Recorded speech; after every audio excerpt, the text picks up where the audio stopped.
Hello people, Suffolk Sport Glide rider here. Please remember in all my videos I'm not a professional filmmaker or videographer, I'm purely an amateur.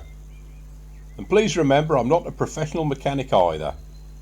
Just an amateur trying to show that some jobs can be done at home, saving a bit of time and money and the satisfaction that you can do the jobs yourself. Thanks for watching. Okay people, in this video I've been asked to do a video showing how to connect a battery charger. Now, in certain places in the world, I know it's not everywhere, but in some places in the world, you come with a charging lead sticking out of your side panel down here. And the little plug on there nicely fits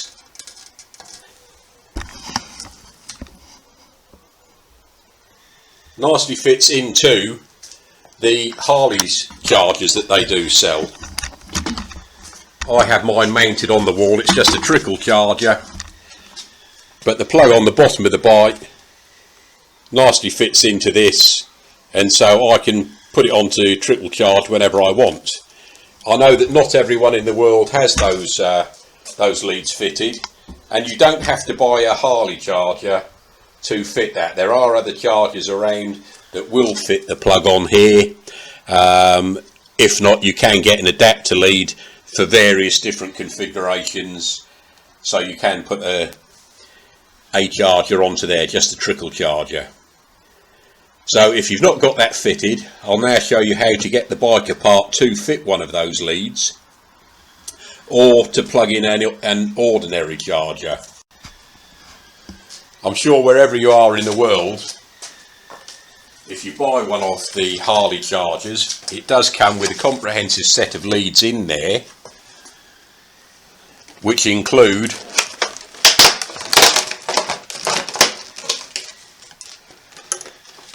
a lead with the ordinary clips to clip onto the battery, and it also includes that lead that I just showed you is already connected on my bike. So if you buy a charger from Harley, that lead will be in there, but you need to strip the bike down to connect these terminals to the battery. Okay, so first thing to do, remove the seat.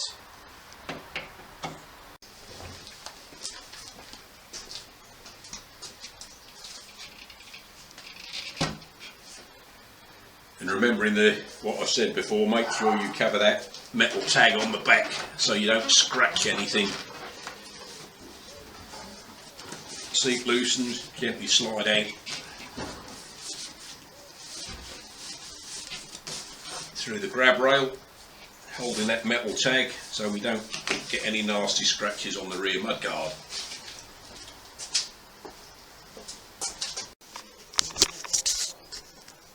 Okay, and just by removing the seat you can start to see the connections for the battery, but still not good enough, so we need to remove the side panels.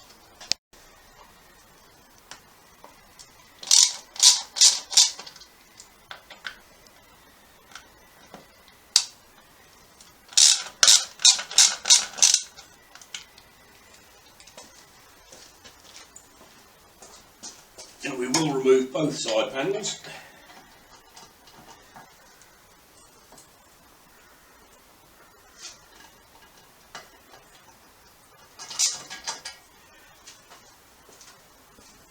So the left hand side we need to get to the master fuse, the main fuse, to disconnect that, and the right hand side we need to be able to get to the negative terminal.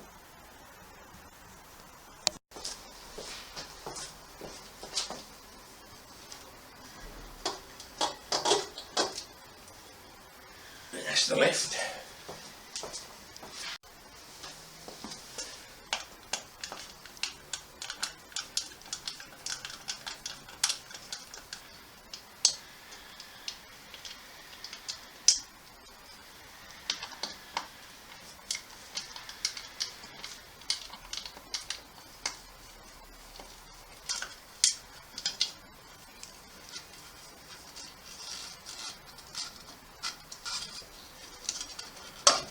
And there's the right. whenever you're working, always try to make sure you've got somewhere to put the parts as you take them off the bike. Keep them out of harm's way. Keep your tools there, keep the parts that you've taken off there, and then you're not going to start kicking around the garage floor because you've got them on the floor too close to where you're working. I'll speak from experience because I've done it myself before. Okay, now we have the side panels off. You can clearly see that you can get to the negative battery terminal.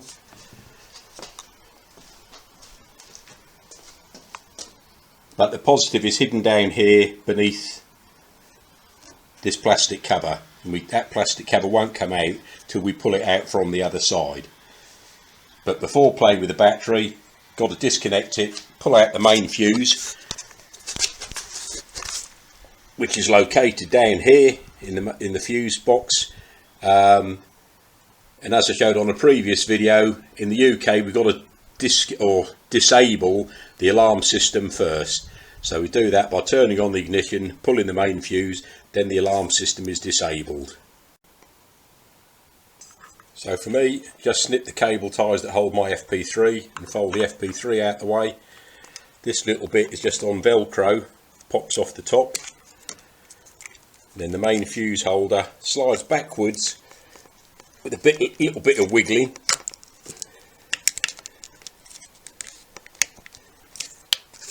Use my other hand, then I can know where I'm going. Slides backwards, pops out, and then the cover pops off of that.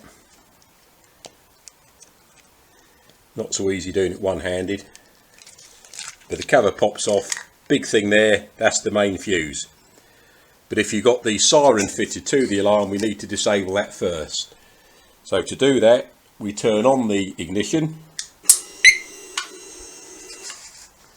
then pull the main fuse. Everything's dead, and now the alarm is not going to, the siren's not going to be going off for ages. So we're now totally safe to work on the bike. We'll put the fuse and the fuse holder out the way.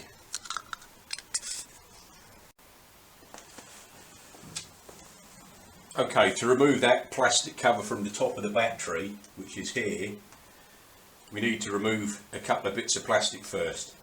They do say to, when you're taking the battery out, to take the dipstick out. Well, if I have to loosen that, I will, but I'll still put the dipstick back in there. Hopefully these bits of plastic will come off without having to do that.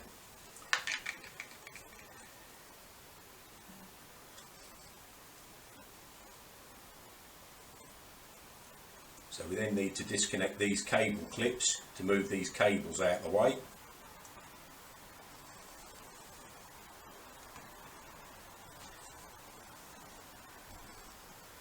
Easy to just undo it and pull the cables out. I was hoping to just pull it out the holder, but it's solid in there. So pull those cables out, just gently move them out of the way a bit. There's one down here that goes to the ABS module and such crap, which we will then unpop.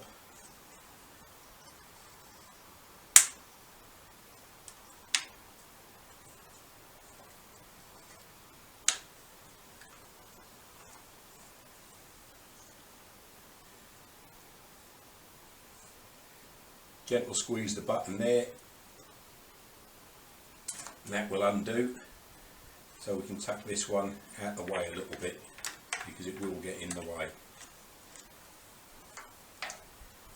Then down the bottom here there's a big silver clip. Undo that clip. Just in editing I noticed when I said about remove the silver clip, you couldn't actually see it on there. So there's your battery, down the bottom, big silver clip that holds that plastic cover firmly in place. And the other clip is a little clip in there.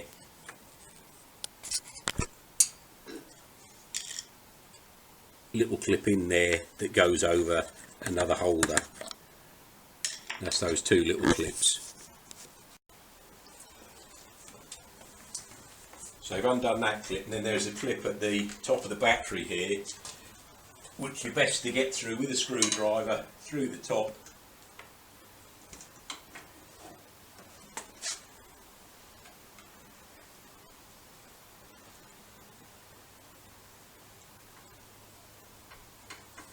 And a little bit more wiggling.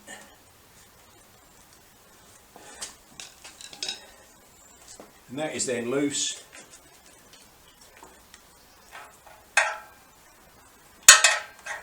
Because to remove the battery you have to take this all the way out, but I'm hoping not to take it all the way out. So let's tuck that ABS cable out of the way properly. You will be able to put it back in a minute. And now that will wiggle enough, because it's designed with a little gap in there.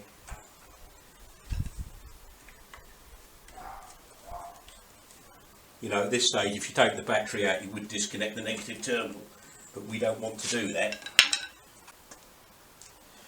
So if you're lucky, that case will slide out without having to disconnect the negative battery terminal.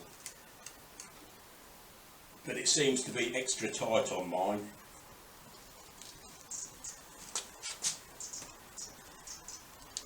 So with a large Phillips head screwdriver, I'm going to disconnect the terminal. It's just too tight against the side of the casing here. And on this side we can get in with our fingers to make sure we don't drop that nut.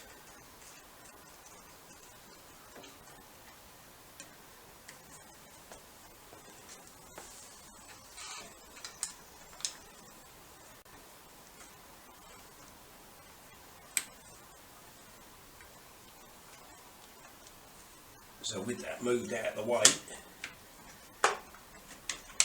we can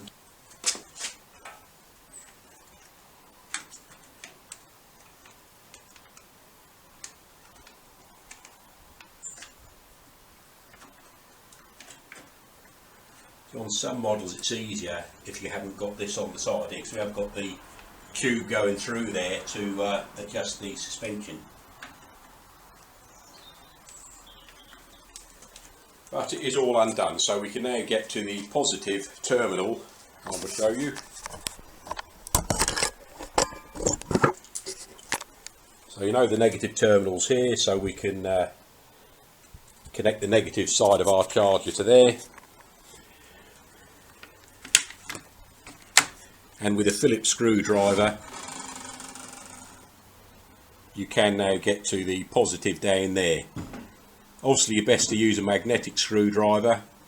I mean, if you're gonna, you don't really want to take the battery all the way out to connect a charger, but if that be what you want to do, fine, but you still got to get it back in there and reconnect it up.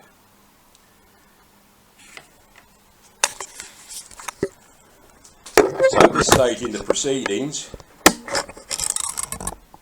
because you can see both the positive and the negative terminal on the battery. So now at this stage you can take your lead that come with your charger, which has an inline fuse, so you can connect this permanently there for your Trickle charger. Obviously negative this side, positive the other side. Big round terminals, so they will fit through the screw that comes on the battery. So all you have to do is lift the screw, put it back in and stick them back in and screw them back in. Nice and simple. Or at this stage, if you haven't got the Trickle charger but have a flat battery, you can take your ordinary battery charger with your two crocodile clips on it, and you can connect negative and positive to the battery and let it charge fully up. So that's how to connect a battery charger as such. Bit fiddly getting these bits of plastic out of the way, etc.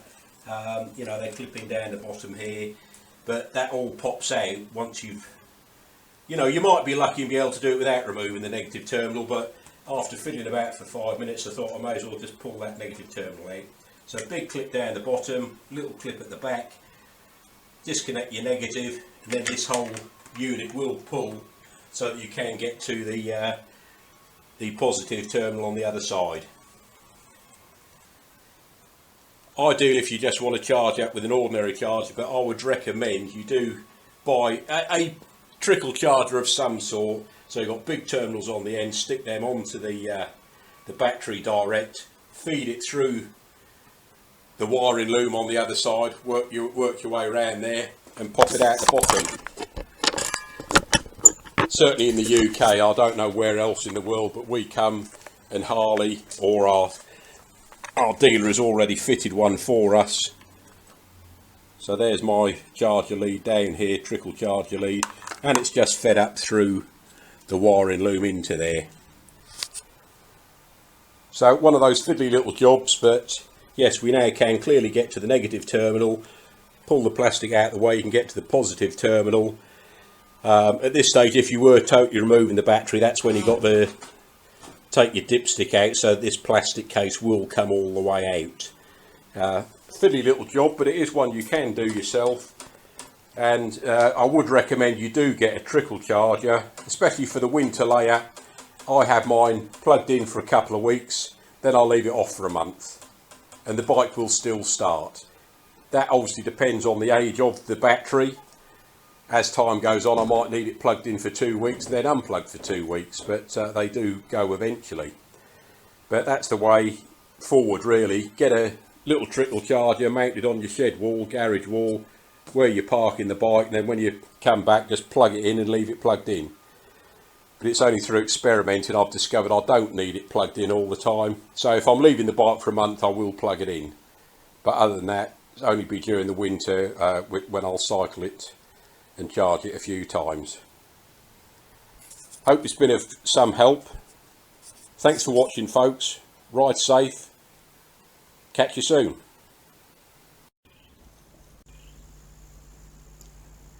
Okay, one thing I didn't mention, but it's a very important thing.